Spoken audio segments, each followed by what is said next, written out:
यह कहानी है भारतीय इतिहास की सबसे खूबसूरत महिला के नाम से विख्यात आम्रपाली की, जिसे अपनी खूबसूरती की कीमत वेश्या बनकर चुकानी पड़ी। वह किसी की पत्नी तो नहीं बन सकी, लेकिन संपूर्ण नगर की नगरवधि जरूर बन गई। आम्रपाली ने अपने लिए जीवन स्वयं नहीं चुना था, बल्कि वैशाली में शांति बनाए रखने के लिए, गणराज्य की अखंडता बरकरार रखने के लिए उसे किसी एक की पत्नी बनाकर नगर को सौंप दिया गया। उसने सालों तक वैशाली के धनवान लोगों का मनोरंजन किया, लेकिन जब वह तथागत बुद्ध के संपर्क में आई तो सब कुछ छोड़कर वह बौद्ध भिक्षुणी बन गई। आम्रपाली के जैविक माता पिता का तो पता नहीं, लेकिन जिन लोगों ने उसका पालन पोषण किया उन्हें वह एक आम के पेड़ के नीचे मिली थी, जिसकी वजह से उसका नाम आम्रपाली रखा गया। वह बहुत खूबसूरत थी, उसकी आंखें बड़ी बड़ी और काया बेहद आकर्षक थी। जो भी उसे देखता वह अपनी नज़रें उस पर से हटा नहीं पाता था, लेकिन उसकी यही खूबसूरती, उसकी यही आकर्षण उसके लिए श्राप बन गई। एक आम लड़की की तरह वो भी खुशी खुशी अपना जीवन जीना चाहती थी, लेकिन ऐसा नहीं हो सका। वो अपने दर्द को कभी बयान नहीं कर पाई और अंत में वही हुआ जो उसकी नियति ने उसे करवाया। आम्रपाली जैसे जैसे बड़ी हुई उसका सौंदर्य चरम पर पहुंचता गया, जिसकी वजह से वैशाली का हर पुरुष उसे अपनी दुल्हन बनाने के लिए बेताब रहने लगा। लोगों में आम्रपाली की दीवानगी इस हद तक थी कि वह उसे पाने के लिए किसी भी हद तक जा सकते थे। यही सबसे बड़ी समस्या थी। आम्रपाली के माता पिता जानते थे कि आम्रपाली को जिसको भी सौंपा गया तो बाकी के लोग उनके दुश्मन बन जाएंगे और वैशाली में खून की नदियाँ बह जाएंगी, इसलिए वह किसी भी नतीजे पर नहीं पहुंच पाते थे। इसी समस्या का हल खोजने के लिए एक दिन वैशाली में सभा का आयोजन हुआ। इस सभा में मौजूद सभी पुरुष आम्रपाली से विवाह करना चाहते थे, जिसकी वजह से कोई निर्णय ले पाना मुश्किल हो गया था। इस समस्या का समाधान हेतु अलग अलग विचार प्रस्तुत किए गए, लेकिन कोई इस समस्या को सुलझा नहीं पाया। लेकिन अंत में जो निर्णय लिया गया उसने आम्रपाली की तकदीर को अंधेरी खाइयों में धकेल दिया। सर्वसम्मति के साथ आम्रपाली को नगर वधू यानी वेश्या घोषित कर दिया गया। ऐसा इसलिए किया गया क्योंकि सभी जन वैशाली के गणतंत्र को बचाकर रखना चाहते थे, लेकिन अगर आम्रपाली को किसी एक को सौंप दिया गया तो इससे एकता खंडित हो जाएगी। नगर वधू बनने के बाद हर कोई उसे पाने के लिए स्वतंत्र था। इस तरह गणतंत्र के एक निर्णय ने उसे भोग्य बनाकर छोड़ दिया। लेकिन आम्रपाली की कहानी यही समाप्त नहीं होती। आम्रपाली नगर वधू बनकर सालों तक वैशाली के लोगों का मनोरंजन करती रहती, लेकिन जब एक दिन वो भगवान बुद्ध के संपर्क में आती है तो सब कुछ छोड़कर बौद्ध भिक्षुणी बन गई। एक दिन बुद्ध अपने एक प्रवास में वैशाली आए। कहते हैं कि उनके साथ सैकड़ों शिष्य भी हमेशा साथ रहते थे। सभी शिष्य प्रतिदिन वैशाली की गलियों में भिक्षा मांगने जाते थे। वैशाली में ही आम्रपाली के महल थी। वह वैशाली की सबसे सुंदर स्त्री और नगर वधू थी। वह वैशाली राज्य के राजा, राजकुमारों और सबसे धनी और शक्तिशाली व्यक्तियों का मनोरंजन करती थी। एक दिन उसके द्वार पर भी एक भिक्षुक भिक्षा मांगने के लिए आया। उस भिक्षुक को देखते ही वह उसके प्रेम में पड़ गई।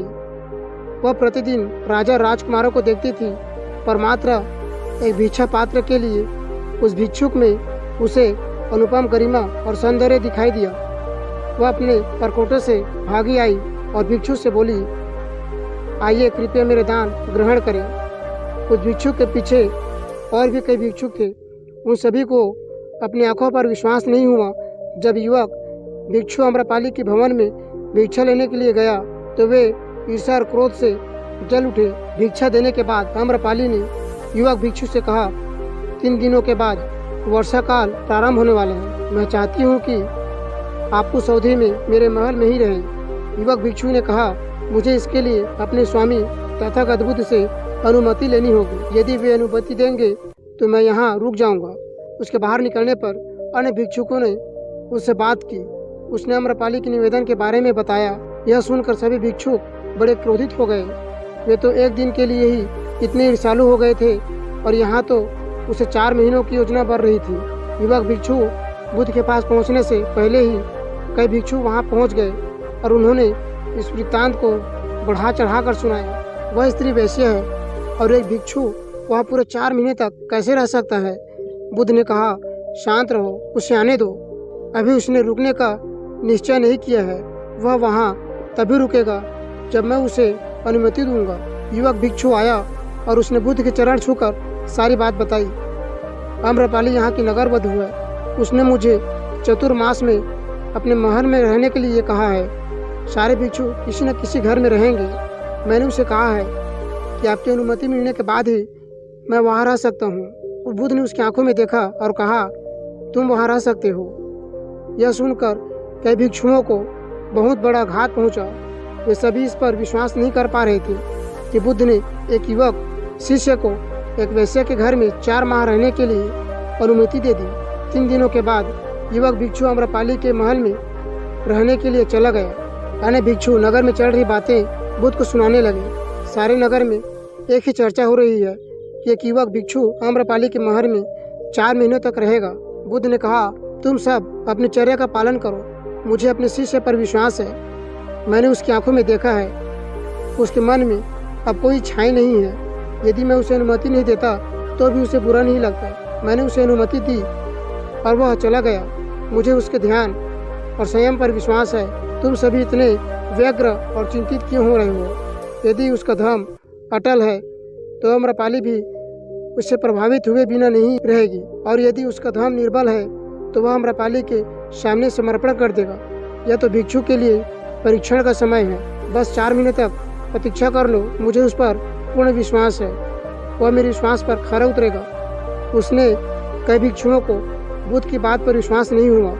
उन्होंने सोचा वे उस पर नाहक ही इतना भरोसा करते हैं। भिक्षु अभियुवक है और आम्रपाली बहुत सुंदर। वे भिक्षु संघ की प्रतिष्ठा को खतरे में डाल रहे हैं, लेकिन वे कुछ भी नहीं कर सकते। 4 महीने के बाद युवक भिक्षु बिहार लौट आया। उसके पीछे पीछे आम्रपाली भी बुद्ध के पास आई। आम्रपाली ने बुद्ध से भिक्षुणी संघ में प्रवेश देने की आज्ञा मांगी। उसने कहा, मैंने आपके भिक्षु को अपनी ओर खींचने के हर संभव प्रयास किए, पर मैं हार गई। उसके आचरण ने मुझे यह मानने पर विवश कर दिया कि आपके चरणों में ही सत्य है और मुक्ति का मार्ग है। मैं अपनी समस्त संपदा भिक्षु संघ के लिए दान में देती हूँ। आम्रपाली के महल और उपवनों को चतुर्मास में सभी भिक्षुओं के रहने के लिए उपयोग में दिया जाने लगा। आगे चलकर वह बुद्ध संघ में सबसे प्रतिष्ठित भिक्षुणियों में से एक बन गई। तो दोस्तों, आशा करता हूँ कि आज का वीडियो आपको बहुत अच्छा लगा होगा, और अभी तक हमारे यूट्यूब चैनल को सब्सक्राइब नहीं किए होंगे तो सब्सक्राइब बटन पर क्लिक करके बेल आइकन को दबा देना, ताकि ऐसे ही इंटरेस्टिंग भरा वीडियो की नोटिफिकेशन सबसे पहले आपके पास पहुँचे। साथ ही एक प्यारा सा लाइक और कमेंट कर देना, और मिलते हैं कुछ ऐसी इंटरेस्टिंग वीडियो के साथ। तब तक के लिए जय हिंद।